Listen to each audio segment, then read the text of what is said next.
Hello, स्वागत है आप सभी का maths and science with Ajay sir channel पर। ये वीडियो उनके लिए बढ़िया होने वाला है जिनको कि अभी बीजगणित की बिल्कुल भी समझ नहीं है, या बीजगणित के नाम सुनते ही डर जाते हैं, या उनको लगता है ये क्या एक्स वाई जेड, इसके चक्कर में तो गणित मेरी बेकार हुई जा रही है। तो उनके लिए हम शुरुआत से ये एक वीडियो बना रहे हैं कि जिससे कि आपको जो जीरो भी जानते हैं अलजेब्रा के बारे में, उनको भी जो है समझ में आएगा। तो स्टार्ट करते हैं कि ये इसको अलजेब्रा बोलते हैं, वो एक्चुअली में है क्या। तो ये बीजगणित, जैसे इसके नाम से ही समझ में आता है कि बीजगणित यानी जो बीजों से निर्मित है, यानी जैसे वेरिएबल्स इसको आप बोलते हैं, या नॉन वेरिएबल इसको बोलते हैं, यानी ऐसी चीज़ जिसका कहीं अता पता नहीं है। जैसे कि मैं अपनी मुट्ठी, ये मैं हाथ डालूंगा अपनी मुट्ठी में, बताइए मेरे हाथ में कितने पैसे हैं, तो आप क्या बताएंगे? आपको कुछ पता ही नहीं है। लेकिन अगर मान लिया इसमें 2 रुपए रखे हुए हैं, तो अब आप, मैं मुट्ठी खोल के दिखाता हूँ आपको, देखिए, तो आप कहेंगे अरे इसमें तो 2 रुपए हैं। यानी जब तक ये मुट्ठी बंद है तब तक आपको ये नहीं समझ में आता कि इसमें क्या है। तो बीजगणित समझ लिए वैसे ही है कि इसमें दो चीजें होती हैं। एक होती है चर राशि,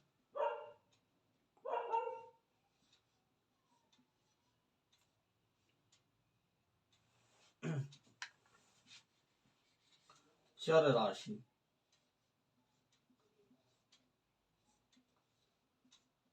चर राशि जिससे कि समझ लिए बीजगणित की शुरुआत हुई। चर राशि, चर राशि का क्या मतलब है? कोई एक ऐसी राशि जो एक्स वाई जेड, या हिंदी में कहें तो का खा गा कुछ भी, तो आप कहेंगे ये क्या मतलब, एक्स वाई जेड से क्या मतलब। जैसे मैंने आपको इसे पहले ही समझाया कि कुछ पता नहीं है मेरी मुट्ठी में कितना, मान लिया हम कोई पैसा दबा कर रखे, कुछ पता नहीं है कि वो कितना है। वैसे ही एक्स जो है वो पता नहीं कितना, यानी इसका कोई एक मान हो सकता है, इसकी कोई एक वैल्यू हो सकती है, या वाई भी ऐसे ही है, या जेड भी ऐसे ही, कोई भी ले लीजिए, पी क्यू आर कुछ भी ले लीजिए आप। ठीक है। तो जैसे एक्स जो है वो एक कोई वैल्यू, मान लिया एक्स की वैल्यू आ गई 50। मान लिया हमने अपनी मुट्ठी खोली, इसमें 50 रुपये निकल गया, नहीं, मान लिया एक्स हो गया, 50 आ गया, है ना। दूसरी जेब में हाथ डाला तो मान लिया वाई था, इसमें खोला तो इसमें 25 रुपीज़ आ गए, तो यानी अब मान लिया वाई की वैल्यू हो गई 25। तो आप समझ ही रहे होंगे कि ये एक्स और वाई क्या चीज़ है जिसका कोई भी वैल्यू रखी जा सकती है, यानी इसको बोलते हैं वेरिएबल। ठीक है। और क्या ऐसी भी चीज़ हो सकती है इसकी वैल्यू नहीं रखी जा सकती? जी बिल्कुल हो सकती है। कि जैसे आप कोई भी चीज़ रख दीजिए कि ये 25 है, मान लिया 25 है, या 25 है, तो यह 25 का मतलब क्या है, तो इसकी क्या वैल्यू रखेंगे? 25 का ऑलरेडी वैल्यू है ही है। तो ऐसी राशि को आप बोलते हैं अचर राशि। इंग्लिश में कहते हैं इसको कांस्टेंट। ये एक अचर राशि जो कि ज्यादातर अंक गणित में हम यूज करते हैं, जो अंक गणित जो जितने भी पढ़ते हैं हम, उसमें इन अचर राशियों का प्रयोग होता है। बीज गणित में जहाँ हम आ जाते हैं तो वहां पर जो है चर राशियों को होता है, यानी वेरिएबल्स ज्यादा होते हैं उसमें। अब ये तो आप समझिएगा कि चर क्या होता है और अचर क्या होता है। इंग्लिश में चर को बोलते हैं वेरिएबल, जैसे मैंने आपको बोल रहा हूँ मैं, वेरिएबल, वेरिएबल्स होते हैं। ठीक है। और अचर को बोलते हैं कांस्टेंट होते हैं।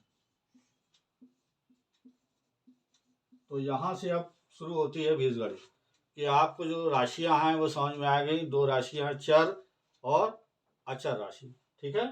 अब यहाँ से क्या होता है कि इसमें और आगे बढ़ते हैं, चर राशि के आगे।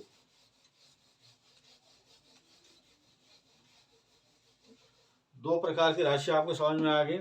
अब इससे एक और चीज आगे जो कि आती, जो आप लोग सुनते हैं लेकिन समझते नहीं है क्या है, ये यहाँ पे क्यों हो गया या ये क्यों आ रहा है, इसको बोलते हैं व्यंजक, इंग्लिश में कहते हैं एक्सप्रेशंस।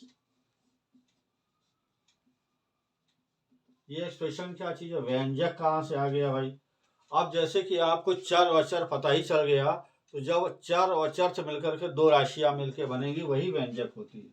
मान लिया एक टू राशि है, एक एक्स राशि, अगर इन दोनों को जोड़ दिया जाए, चाहे आप इसको दोनों को घटा दें, मतलब आप जहां भी चर और अचर राशियों से मिलकर, चाहे आप 2x लिख दें, ठीक है, चाहे आप उसकी पावर लगा दें, मतलब कि जो चर और अचर राशियों से मिलकर के व्यंजक बनता है।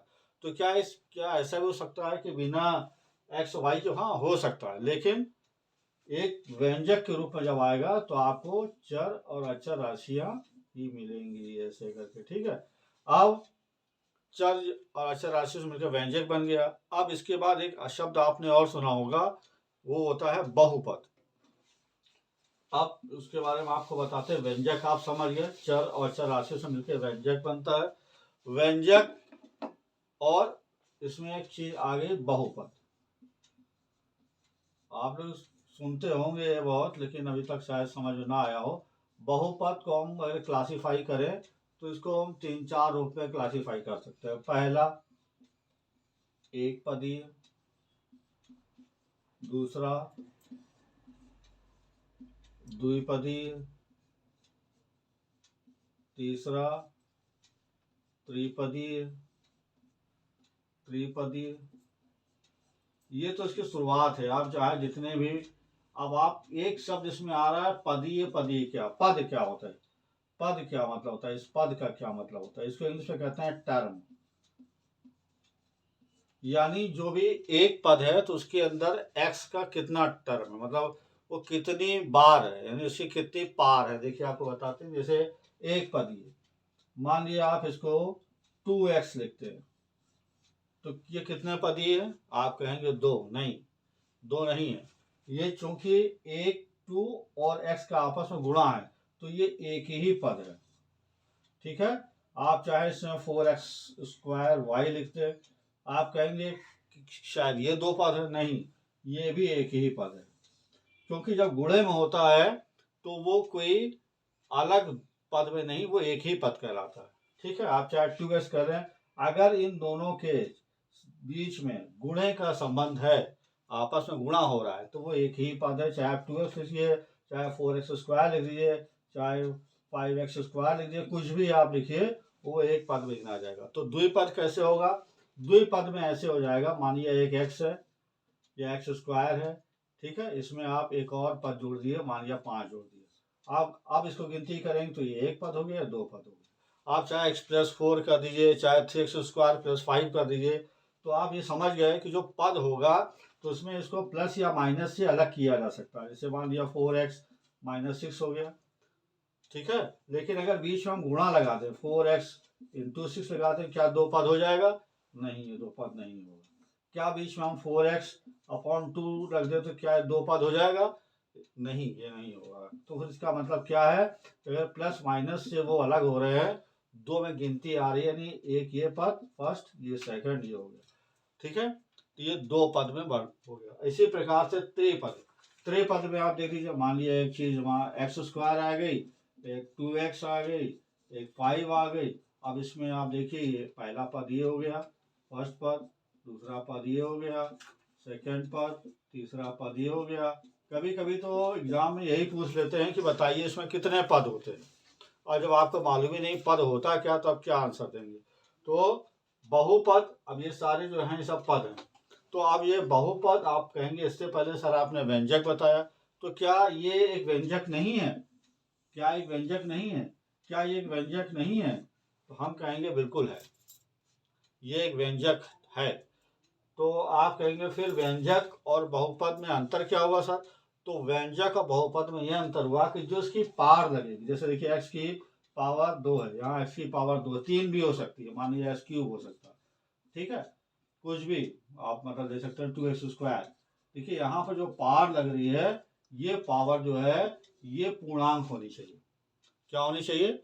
बहुपद में अगर ये बहुपद है तो इसकी जो घात, घात बोलते हैं ना इसको, पावर को क्या बोलते हैं? घात। जैसे x की घात 2, तो ये पावर है, ये घात कैसी होनी? पूर्णांक होनी। पूर्णांक का मतलब आप समझते ही हैं, यानी उसकी गिनती में आ जाए वो 1 2 3 4 5 6 कुछ भी, ठीक है। लेकिन अगर ये है, अगर x की घात ये -1/2 हो जाए, तो क्या ये एक बहुपद है? नहीं, है बहुपद नहीं। मानिए आ जाए 2x हो जाए, ऐसे करके लिखे, तो क्या बहुपद होगा? नहीं, क्योंकि यहाँ पे ये जो संख्या है ये पूर्णांक नहीं है।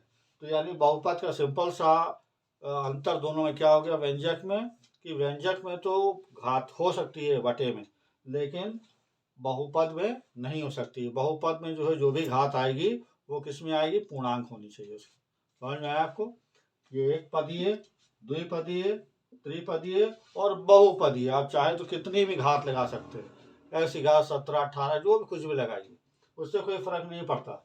लेकिन चूंकि स्टार्ट यहाँ से होता है 3 पदों से, बेस यहाँ से स्टार्ट होता है, तो मैंने ये आपको ये बताया। ठीक है, इसके बाद की सारी जो है वो सब बहुपद हो जाएंगे गिनती में, चाहे त्रिपद, चतुर्पद, पंचपद, छठ पद इतने भी होने चाहिए। ठीक है, समझ में आ रहा है आपको? अब आइए आपको 2-3 चीजें मैं फिर से बता दूं। आपको मैंने बताया पहले चर राशि बताई मैंने। अब जैसे मैं आपको मैंने बताया, क्या क्या बताया आपको रिवाइज करा दे। आपको मैंने बताया चर राशि, अचर राशि।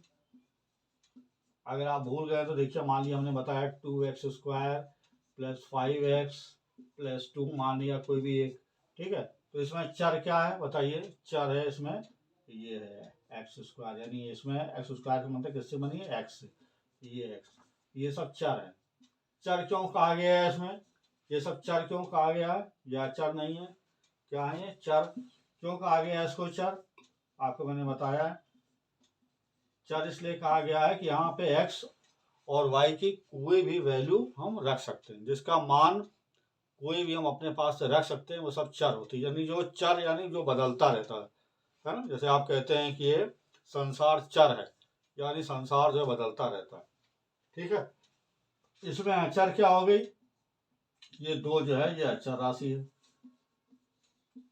ठीक है, ये भी अचर है, ये भी अचर है। कांस्टेंट है, ये भी कांस्टेंट है। ठीक है, ये भी अचर राशि है। फिर मैंने आपको क्या बताया? फिर मैंने आपको बताया व्यंजक। ठीक है, क्या बताया? व्यंजक। क्या होता है व्यंजक? व्यंजक यानी जो चर और अचर से मिलके बना होता व्यंजक होता। तो क्या ये जो मैंने लिखा है ये व्यंजक है? बिल्कुल है। क्यों? क्योंकि ये चर और अचर राशियों से मिलके बना हुआ है। तो आप कहेंगे क्या एक ये बहुपद है? बिल्कुल है, ये व्यंजक भी है, एक बहुपद भी है। तो आप कहेंगे कि फिर व्यंजक और बहुपद में अंतर क्या हुआ? तो एक व्यंजक भी है, एक बहुपद भी है। लेकिन अगर ये व्यंजक हम ऐसे लिख दें कि 2x की पावर हाफ + 5y की पावर -1/3, तो फिर ये एक जो है बहुपद नहीं होगा, एक व्यंजक तो होगा ये। ठीक है, x y से मिलकर के व्यंजक तो बन सकता है, लेकिन बहुपद नहीं बन सकता। तो मैंने आपको समझाया था कि बहुपद कैसे बनेगा, कि जब इसकी घात जो है वो क्या होगी? पूर्णांक होगी। ठीक है, तो आपको मैंने ये बताया।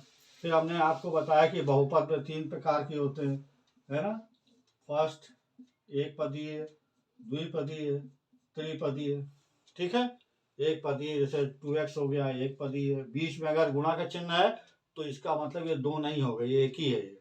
ठीक है, जैसे मान लिया 4x² y हो गया, है ना, या 3x³ हो गया, तो ये एक एक पद है, ये भी एक पद है, ये भी एक पद है, ये भी एक पद है। देखिए अगर इसमें हम 2x में अगर हम 2 जोड़ दें तो 2 पद हो गया।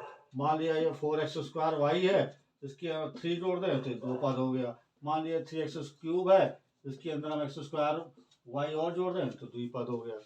समझ में आ रहा है ना? 2 पदों में गिनती, first term second term, first term second term, first term second term. त्रिपदी क्या हो गया? आपको समझ में आई हो, यानी इसके 3 बार इसको लिख दें। मानिए एक x³ है + 2x है +3 है, तो 1 2 3, यानी ये त्रिपदी हो गया। इसके आगे और भी पद हो सकते हैं, जो मैंने आपको समझाया। ठीक है, आपको समझ में आया? अब इसके बाद मैं आपको बताता हूँ समीकरण क्या होता है। समीकरण क्या है? अब समीकरण आप कहेंगे समीकरण, क्या ये एक समीकरण है? क्या ये एक समीकरण है? आप कहेंगे कि पता नहीं भाई, हाँ हमें तो लगता है समीकरण है। ये समीकरण नहीं है। क्यों? ये एक व्यंजक तो हो सकता है। समीकरण बनने के लिए सिंपल सा एक चाहिए कि आप इसके = 0 लगा दें। तो क्या अब ये समीकरण है? बिल्कुल है।